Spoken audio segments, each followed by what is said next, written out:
World, it is Monday, August 28th, 2023, and looking out the window at Defiance.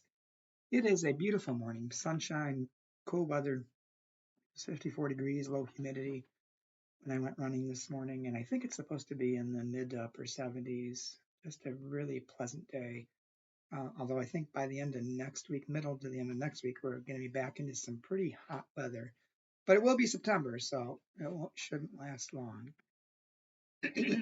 The devotion for today is entitled Froggy Faith, written by Fiwa Lanjani. Fiwa bases the devotion upon John chapter 6, verse 35, Common English Bible. Jesus replied, I am the bread of life. Whoever comes to me will never go hungry, and whoever believes in me will never be thirsty. And then Fiwa writes,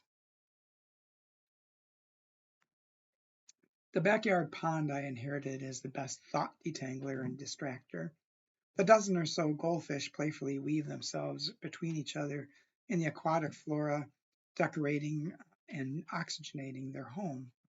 Among the fish and plants, I've discovered 3 frogs that also hang out in and around the pond. Sometimes they're sunbathing on the ledge of a rock, or my favorite, floating with relaxed limbs in the water with just their bubble-like eyes above the surface. The internet quenched my additional curiosities about frogs. For example, did you know that frogs don't drink water?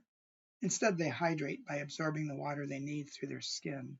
Because of this, their environment is crucial for their health. It's important for them to be near clean water. If the water is dirty or has too much salt, that could be dangerous or even fatal for the frog. My latest ponderments have me wondering about the various ways we human folk satisfy our thirst. Beyond regularly drinking an appropriate amount of water, how are we intentionally co-creating environments that support and sustain health for ourselves and the world around us? How are we bettering the many forms of life in our care? What unexpected discoveries invite us into frivolous curiosity and restorative rest? Indeed, may these enigmatic amphibians and the world around them plunge us more deeply into faithful engagements with and in ours. And the prayer. Oh, that we might be purposefully quenched by your living waters, whether tending or being tended to, embolden us to satiate your desire for a just world for all. Amen. Well, this devotion reminded me of the need to be aware, mindfulness, some people call it, of our surroundings. When you're outside, don't be preoccupied, or trying to not be preoccupied with whatever's going on in your life, but just being mindful of what's around you, the sounds, the sights, the scents, just being aware.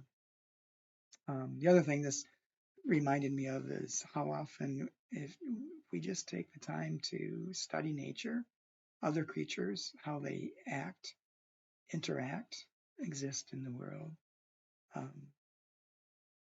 can center us, I think.